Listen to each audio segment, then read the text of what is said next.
আমরা খুঁজে খুঁজে ভালোটা নিয়ে কথা বলেন, ঠিক কিনা? মনে রাখবেন, আল্লাহ রাব্বুল আলামিন ঘোষণায় তিনি করে দিলেন, যে ব্যক্তি জিনাকার, চরিত্রহীনা, তার পাত্র খুঁজে খুঁজে চরিত্রহীনার সাথে পাত্র, তার সৎ পাত্রে পাত্রচ্যুত করে দাও। যার চরিত্র খারাপ, তার সাথে চরিত্রহীনতার বিয়ে দিয়ে দাও। একজনের চরিত্র ভালো আর একজন চরিত্র খারাপ, এই দিকে তোমরা বিবাহ বন্ধনে আবদ্ধ হয়ো না। যার চরিত্র ভালো তাকে দেখে দেখে দেখে ভালো মেয়ে দেখে তাকে বিবাহ দিয়ে দাও, আর যার চরিত্র খারাপ তার খারাপ মেয়ের সাথে বিবাহ দাও। আইন কার? বলেন আইন কার? ভয় পাচ্ছেন, সবাই ধরা খেয়ে যাবেন, ঠিক কিনা? যখন বাড়িতে নিয়ে আসতে চাই, ভালো পাত্রীকে চাই, লক্ষ্য করে দেখবেন নিজে ভালো কিনা। আগে নিজেরটাকে যাচাই করে দেখবেন আমি ভালো কিনা, তা যাচাই হয় না। কিন্তু ঘরে নিয়ে আসতে চাই ভালোটা। লক্ষ্য করেন, যে ব্যক্তিটি, যে মা জীবন রাস্তায় বেপরদাহীনতায় ঘুরে বেড়ায়, কোনোদিন বিবাহ করবেন না। আর মাদেরকে বলি, যার মুখে দাড়ি নেই ওই ছেলেকে কখনো বিবাহ করবেন না, শান্তি হবে না।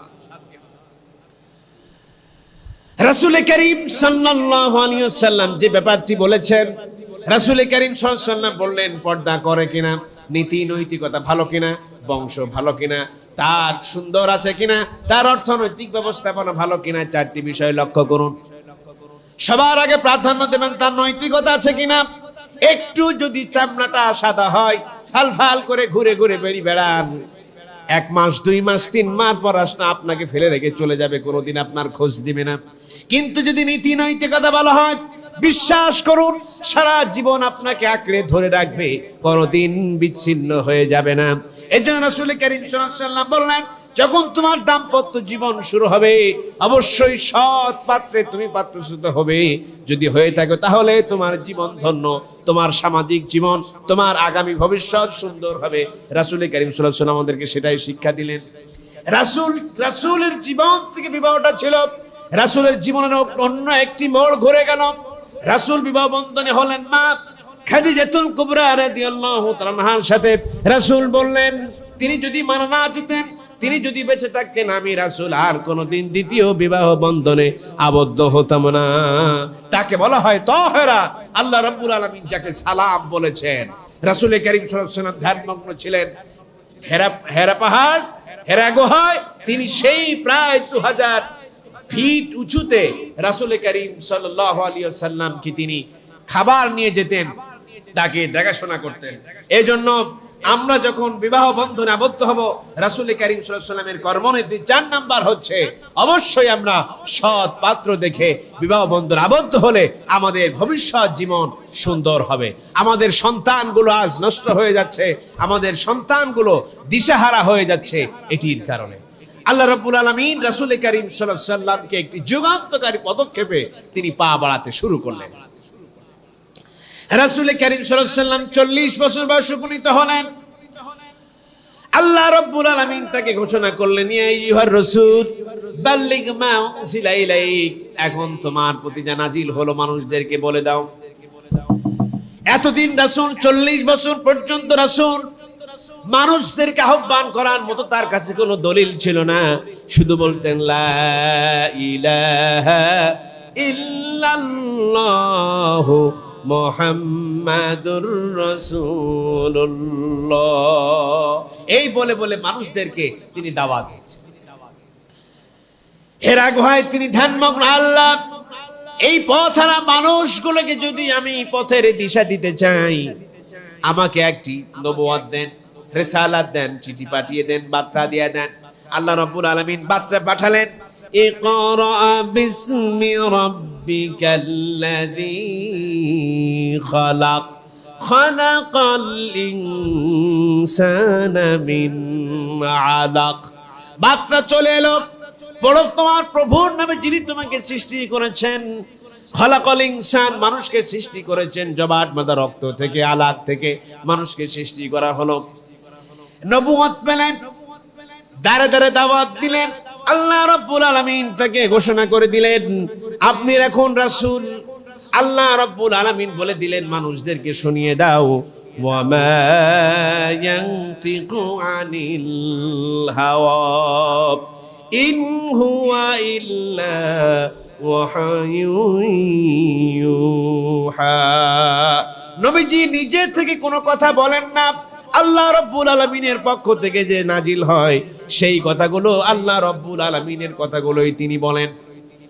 রাসূল বললেন, আমি তো তোমাদের মতোই মানুষ, আমি তো তোমাদের মতোই মানুষ, আমার প্রতি ওহী আসে, এই হচ্ছে আমার পার্থক্য। আমি যে কথাগুলো বলি এটি আমার নিজের কথা বলি না, আল্লাহ রাব্বুল আলামিনের কথাটাই আমি বলে থাকি।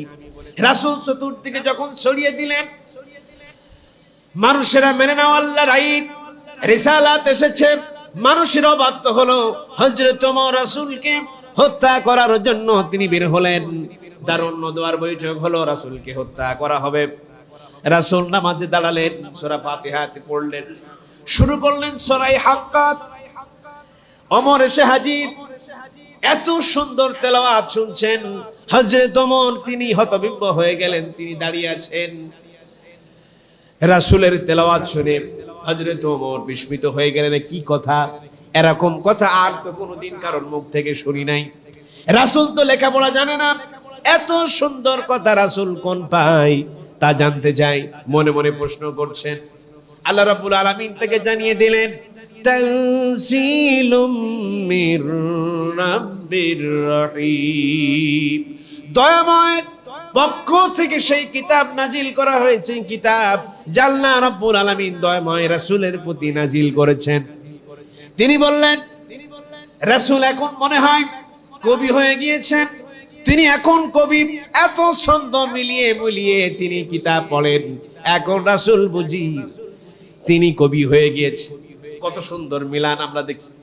আর রহমানু আল্লামাল কুরআন খালাকাল ইনসানা আল্লামাহুল বায়ান।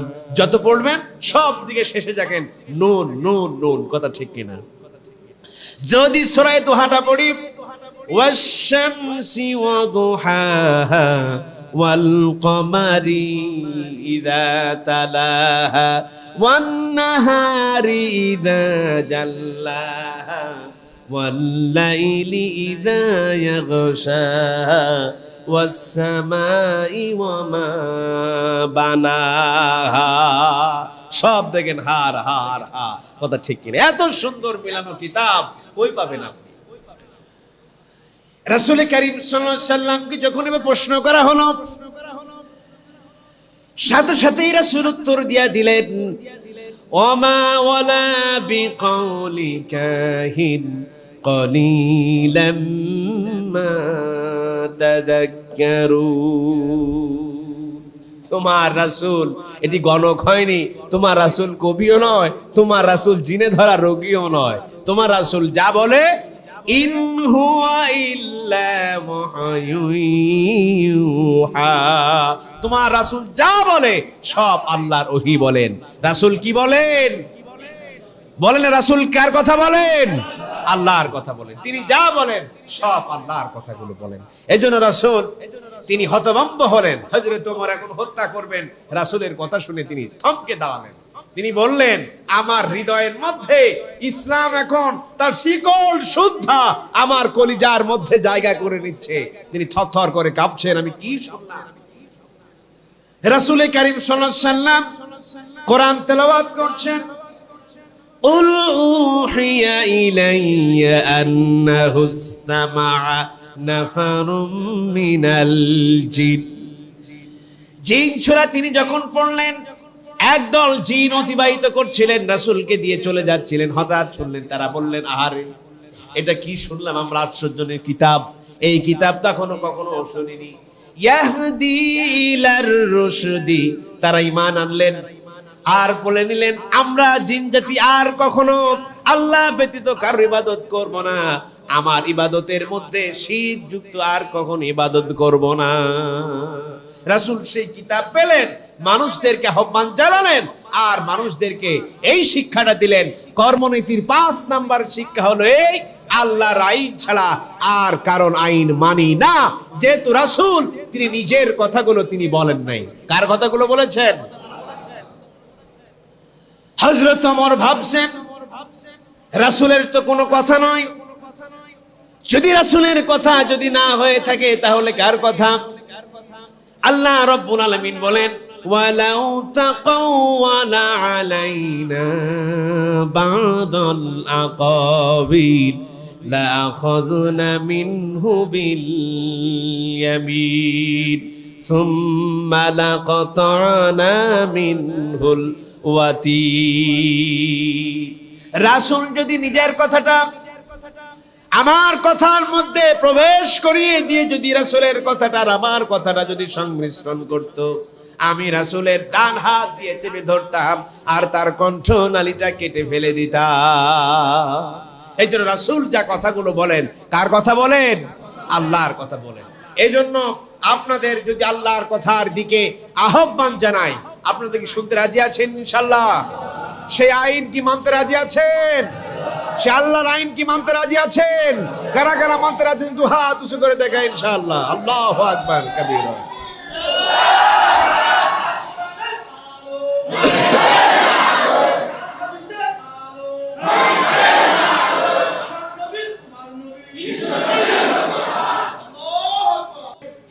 উদাত্ত কণ্ঠে আহ্বান জানিয়ে বলছেন, যদি লা ইলাহা ইল্লাল্লাহ যদি তুমি গ্রহণ করে থাকো তাহলে অবশ্যই আল্লাহ ছাড়া কোনো বিধানদাতা নেই, আল্লাহ ছাড়া কোনো আইনদাতা নেই।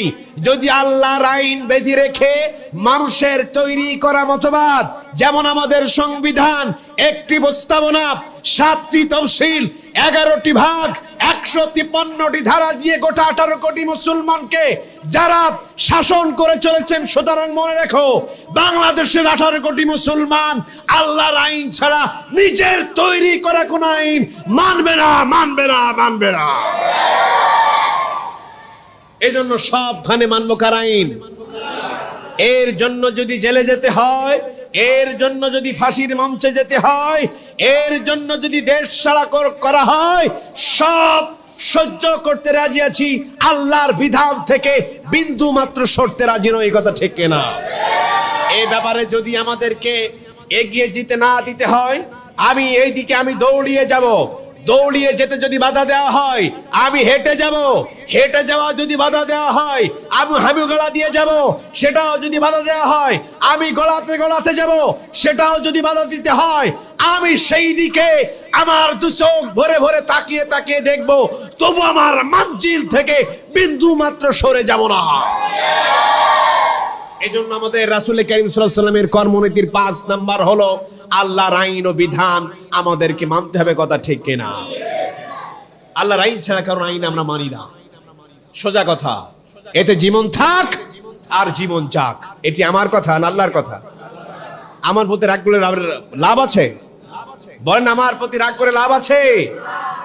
এই জন্য লক্ষ্য করুন রাসূল কারীম সাল্লাল্লাহু আলাইহি ওয়াসাল্লামের 5 নাম্বারের কর্মনীতি হলো আল্লাহর আইন ছাড়া কোন আইন মানা যাবে না। রাসূল কারীম সাল্লাল্লাহু আলাইহি ওয়াসাল্লামের বয়স শুরু হলো, চতুর্দিকে তিনি এলান করে দিলেন সব পৌত্তলিক গুলো ছেড়ে দাও, সূর্য পূজা ছেড়ে দাও, গাছ পূজা ছেড়ে দাও, অগ্নি পূজা ছেড়ে দাও, এক খোদাকে বিশ্বাস করো, মহান আল্লাহ রাব্বুল আলামিনের কথার উপরে তোমরা অবিচল থাকো। সেই জায়গায় দাঁড়িয়ে রাসূল তিনি বললেন, আল্লাহ রাব্বুল আলামিনের পরেই তিনি ঘোষণা করে দিলেন, আল্লাহ তাআলা আমাদেরকে বললেন আর হুঁশিয়ার করে দিলেন রাসূলকে ইত্তেবা করো, রাসূলকে অনুসরণ করো। যেহেতু রাসূলকে আল্লাহ রাব্বুল আলামিন সার্টিফাইড করেছেন, ওয়া ইন্নাকা লাআলা খুলুকিন আযীম, রাসূল হচ্ছে উত্তম চরিত্রের অধিকারী। রাসূল কি? উত্তম চরিত্রের অধিকারী। সেই উত্তম চরিত্র যদি খুঁজতে হয় কোথায় খুঁজবেন? উত্তম চরিত্র কোথায় খুঁজবেন? মেসির মধ্যে, নেইমারের মধ্যে, আলবার্ট আইনস্টাইনের মধ্যে, মার্টিন লুথার কিং এর মধ্যে?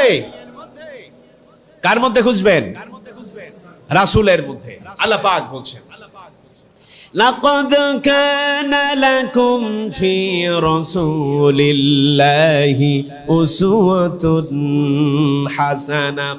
উত্তম চরিত্র যদি খুঁজতে হয়, হে যুবক, বয়োবৃদ্ধ, যতগুলি মুসলমান আছে আমি আপনাদেরকে জ্ঞাতার্থে জানাচ্ছি, যদি উত্তম চরিত্র খুঁজতে হয় রাসূলকে দেখেন, রাসূলের জীবনের মধ্যে, রাসূলের কর্মনীতির মধ্যে আছে উত্তম আদর্শ। যদি উত্তম আদর্শ খুঁজতে চাও তাহলে রাসূলের আদর্শটাকে গ্রহণ করো। আমরা দুহাত উঁচু করে, 7 আঙ্গুল উঁচু করে বলি আমি বঙ্গবন্ধুর আদর্শের সৈনিক, কথা ঠিক কিনা?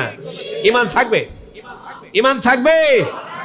আমি আর আপনি যদি বলি জিয়ার সৈনিক, ঈমান থাকবে? আমি যদি বলি লেনিন কার্ল মার্কসের সৈনিক, ঈমান থাকবে?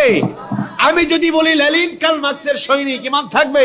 মার্টিন লুথার কিং এর সৈনিক, ঈমান থাকবে? আমি মেসির মতো হতে চাই, আমি নেইমারের মতো হতে চাই। যদি কোনো আদর্শ খুঁজতে চান, বিশ্বনবী জনাবে মুহাম্মদ রাসূলুল্লাহ সাল্লাল্লাহু আলাইহি সাল্লামের আদর্শ ছাড়া আর কোন আদর্শ আমরা খুঁজতে চাই না, ঠিক কিনা? এজন্য সেই রাসূল কারীম সাল্লাল্লাহু আলাইহি সাল্লামের প্রতি ভক্তি ভরে আমরা একবার দরুদ পড়ে নিই, আল্লাহুম্মা সাল্লি আলা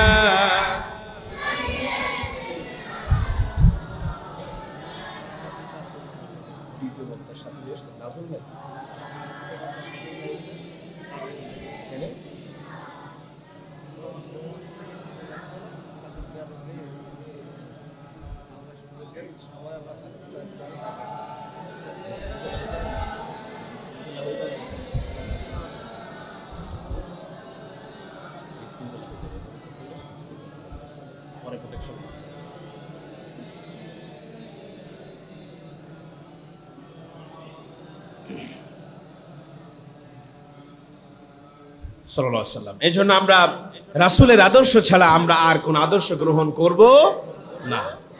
কোন ব্যক্তি আমাদের আদর্শ হতে পারে না এক রাসূল ছাড়া। যে কেউ হতে পারে, রাসূল ছাড়া কোন আদর্শকে যদি গ্রহণ করেছেন তার ঈমান থাকবে না। আজকে ক্ষমতার জোরে হয়তোবা চাপিয়ে দিতে পারেন, কোনো সমস্যা নাই, কিন্তু রাসূল ছাড়া আর কোন আদর্শ আমরা গ্রহণ করতে রাজি নই। আল্লাহ রাব্বুল আলামিন তার হাবিবকে ডাকলেন আর বললেন, সুবহানাল্লাযী ইয়াসরা বিআবদিহি লাইলাম মিনাল মাসজিদিল হারাম ইলাল মাসজিদিল আকসাল্লাযী বারাকনা হাওলাহু লিনুরিয়াহু মিন আয়াতিনা। রাসূলের জীবনে এক যুগান্তকারী জিনিস ঘটে গেল। রাসূলকে ডাকলেন, মসজিদে হারাম থেকে মসজিদ আকসা পর্যন্ত নিলেন, আকসা থেকে আরশে আজিম নিয়ে গেলেন, আর আল্লাহ রাব্বুল আলামিনের সাথে কথোপকথন হলো। ইয়া রাসূলুল্লাহি, ইয়া হাবিবাল্লাহ, সেন আপনার সাথে এখন কথোপকথন হবে। রাসূল কারীম সাল্লাল্লাহু আলাইহি ওয়াসাল্লাম বললেন, আত-তাহিয়াতু লিল্লাহি ওয়াস-সালাওয়াতু ওয়াত-তাইয়্যিবাত, আসসালামু আলাইকা আইয়ুহান নবী। আল্লাহ রাব্বুল আলামিনের সাথে কথোপকথন হচ্ছে। আল্লাহ পর্দার ওপাশে, রাসূল এপাশে, কথোপকথন হলো। তাশাহুদে আমরা যা যা পড়ি, মহান আল্লাহ রাব্বুল আলামিন আরশে আজিমে গেলেন, আল্লাহর সাথে যা যা কথাগুলো বলেছেন সেই কথাগুলো রেকর্ড করে আমাদের নামাজের মধ্যে আল্লাহ রাব্বুল আলামিন প্রবেশ করিয়ে দিলেন আর বললেন, রাসূল আমার সাথে কথা বলেছেন আর আমার বান্দাগুলি আমার সাথে কথা বলতে তারা বঞ্চিত হবে, তা হতেই পারে না। তোমরা যখন তাশাহুদ পড়বে বৈঠকে বসে বসে, তাশাহুদ পড়া মানে মহান আল্লাহ রাব্বুল আলামিনের সাথে কথা বলা। রাসূল দুনিয়ায় আসলেন, 5 ওয়াক্ত সালাত নিয়ে আসলেন, আর বান্দাদেরকে বলে গেলেন, হে দুনিয়ার মানব মণ্ডলী শুনে রাখো, এই 5 ওয়াক্ত সালাত যদি পড়ে রাখতে পারো, একটি মানুষ যদি তার সামনে 5টি পুকুর থাকে, এই 5টি পুকুরে যদি একটি একটি করে পুকুরে যদি গোসল করতে থাকে, শেষ পুকুর থেকে গোসল করে উঠলে তার গায়ে যেমন কোনো ময়লা থাকতে পারে না, 5 ওয়াক্ত সালাত যদি মানুষের আদায় করে তার কোনো গুনাহ থাকতে পারে না। এজন্য রাসূল কারীম সাল্লাল্লাহু আলাইহি ওয়াসাল্লামের আদিষ্ট হয়েছিলেন সালাত আদায় করা। 5 ওয়াক্ত সালাত রাসূল কারীম সাল্লাল্লাহু আলাইহি ওয়াসাল্লামের ষষ্ঠ কর্মনীতির মধ্যে 5 ওয়াক্ত সালাত আদায় করতে হবে।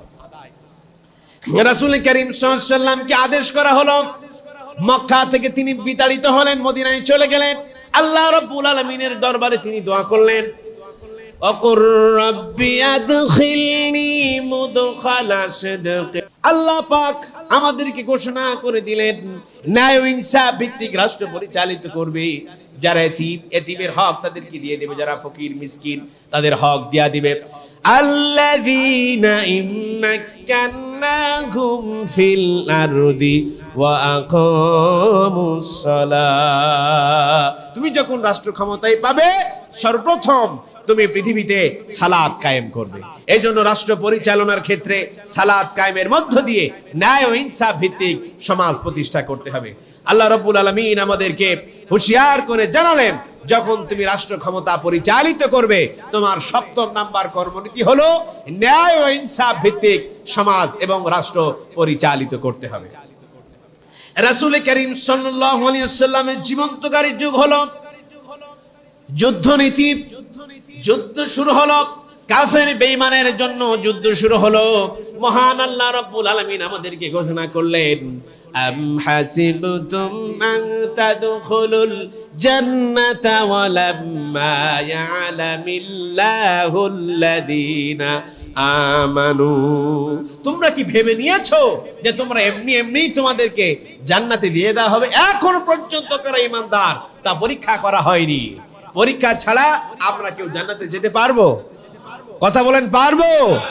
পারবো না। এই জন্য আল্লাহ রাব্বুল আলামিন আমাদেরকে পরীক্ষা করবেন কি দিয়া? আল্লাহ পাক বলছেন, ইন্নাল্লাহা আশতারা মিনাল মুমিনিনা আনফুসাহুম ওয়া আমওয়ালাহুম বিআন্না লাহুমুল জান্নাহ। আল্লাহ রাব্বুল আলামিন আমাদেরকে পরীক্ষা করবেন। জান এবং মালের বিনিময়ে জান্নাত ক্রয় করে নিয়েছেন। জান্নাত যদি পেতে চাও, জান আর মাল আল্লাহর রাস্তায় ব্যয় করে দাও, আমার জান্নাত ক্রয় করে নিয়ে চলে যাও। অন্যত্র আল্লাহ রাব্বুল আলামিন বলেন, ওয়ালা নাবলুওয়ান্নাকুম বিশাইইম মিনাল খাউফি ওয়াল জু'i ওয়া নাকসিম মিনাল আমওয়ালি ওয়াল আনফুসি ওয়াত তামারাত। আল্লাহ রাব্বুল আলামিন আমাদেরকে ভয় দেখিয়ে, খোদা দিয়ে, জানমালে হরণ করে, ফসল আদি নষ্ট করে আমাদেরকে পরীক্ষা করবেন, জীবন নস্যাৎ করে আমাদেরকে পরীক্ষা করবেন। সেই পরীক্ষায় দুর্নীতি হতে চাও, যদি বিপদ আসবে, বালা মুসিবত আসবে, সেই বালা মুসিবতে তুমি তোমার রবের প্রতি ধৈর্য ধারণ করবে। এটি হচ্ছে তোমাদের পরীক্ষা।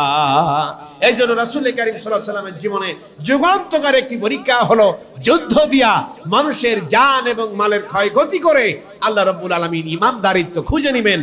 এজন্য রাসূল কারীম সাল্লাল্লাহু আলাইহি ওয়াসাল্লামের কর্মনীতির 8ম কর্মনীতি হলো বিপদ আপদ এবং কুরবানি, যেটাকে বলা হয় কুরবানি করতে হবে সেই আল্লাহ রাব্বুল আলামিনের দরবারে। রাসূল কারীম সাল্লাল্লাহু আলাইহি ওয়াসাল্লামের দরবারে কিছু মানুষ আসলেন আর বললেন, ইয়া রাসূলুল্লাহ, আমরা আপনার হাতে বায়াত গ্রহণ করতে চাই। রাসূল কারীম সাল্লাল্লাহু আলাইহি ওয়াসাল্লাম বললেন, বুঝে শুনে দাওয়াতটা কবুল করো। যদি ইসলাম কবুল করো, মানুষ তোমাকে মারবে, মানুষ তোমাকে পিটি দেবে, মানুষ তোমাকে জেলে ভরবে, এখন কি করবে? রাসূলকে তারা আদেশ করলেন না। রাসূলকে তারা আশার বাণী শোনান, বললেন, ইয়া রাসূলুল্লাহি, ইয়া হাবিবাল্লাহ, জীবন থাকতে কখনো ইসলামের পথ ছেড়ে দিব না। এজন্য আমাদেরকে বায়াত গ্রহণ করতে হবে। এজন্য ইসলামের কাছে নিজের জীবনকে সঁপে দিতে হবে আর বলতে হবে, ইন্নী ওয়াজ্জাহাতু ওয়াজহিয়া লিল্লাযী ফাতারাস সামাওয়াতি ওয়াল আরদ হানিফাও ওয়া মা আনা মিনাল মুশরিকিন। আমার সম্মুখ ভাগ রেখে আমি আল্লাহর দিকে চললাম, যিনি আকাশ এবং জমিনের মালিক, আমি সেই দিকে চললাম। আর আমি ঘোষণা করে দিলাম আমি মুশরিকদের অন্তর্ভুক্ত নয়। যখন আমি পথ চললাম আর বললাম, কুল ইন্না সালাতি ওয়া নুসুকি ওয়া মাহায়ায়া ওয়া মামাতি লিল্লাহি রাব্বিল আলামিন। আমার জীবন, আমার মরণ, আমার বেঁচে থাকা, আমার মরে যাওয়া, আমার সালাত, আমার কুরবানি সেই মহান রবের জন্য আমরা দিয়ে দিলাম। এই ব্যাপারে আমরা সবাইকে সমর্থন করি ইনশাআল্লাহ। মহান আল্লাহকে আমার নামাজ, আমার কুরবানি, আমার বেঁচে থাকা, আমার মরে যাওয়া আমরা কি আল্লাহকে দিতে পারি? আমরা কি আল্লাহকে দিতে পারি? কারা কারা দিবেন? তো হাত উঁচু করে দেখেন আল্লাহকে। আল্লাহু আকবার কবীর, হাত নামা। আমরা আল্লাহ রাব্বুল আলামিনের দরবারে নিজেকে সঁপে দিয়ে দেব। এটি হবে আমাদের 9 নম্বরের কর্মনীতির বাস্তবায়ন। মহান আল্লাহ রাব্বুল আলামিনকে আমরা দিয়ে দেব। দশম সর্বশেষ কর্মনীতির বাস্তবায়নে আমরা চলে এসেছি। রাসূল করিম সাল্লাল্লাহু আলাইহি ওয়াসাল্লাম অন্তিম কালে আমাদেরকে তিনি যেটা জানিয়ে গেলেন, খুব চূড়ান্ত কথা নিয়ে মন দিয়ে শুনবেন। আমি কনক্লুশনে চলে এসেছি, শেষ হয়ে যাবে ইনশাআল্লাহ। 10 নম্বর কর্মনীতি আল্লাহ রাব্বুল আলামিন আমাদেরকে জানালেন, اليوم أكملت لكم دينكم وأتممت عليكم نعمتي ورضيت لكم الإسلام دينا। শেষ হয়ে গেল, আজ দিনটাকে পূর্ণ হয়ে গেল, কমপ্লিট করে দিলাম। রাসূল বললেন, আমি দুটি জিনিস তোমাদের মধ্যে রেখে যাচ্ছি, একটি হলো কোরআন আর একটি হলো আমার সুন্নাত হাদিস। যতদিন পর্যন্ত এই দুটি জিনিস তোমরা আঁকড়ে ধরতে পারবে, ততদিন পর্যন্ত তোমরা তোমাদেরকে কেউ পথভ্রষ্ট করতে পারবে না। রাসূলের কর্মনীতির বাস্তবায়নের ক্ষেত্রে আল্লাহ পাক রাসূলকে ঘোষণা করে দিলেন, রাসূল বলে দাও, আজ দিন পূর্ণ হয়ে গেল, ইসলাম পূর্ণ হয়ে গেল। সমাজ কিভাবে চালাবে, কিভাবে ভাত খাবে, কিভাবে রান্নাঘর চালাবে, কিভাবে সংসার চালাবে, কিভাবে সমাজ চালাবে, সব বিষয় আজকে তোমাদেরকে কমপ্লিট করা হলো। আর বলা হলো, ওয়ামাইয়াবতাগি গায়রাল ইসলামি দীনান ফালাই ইউকবালা মিন।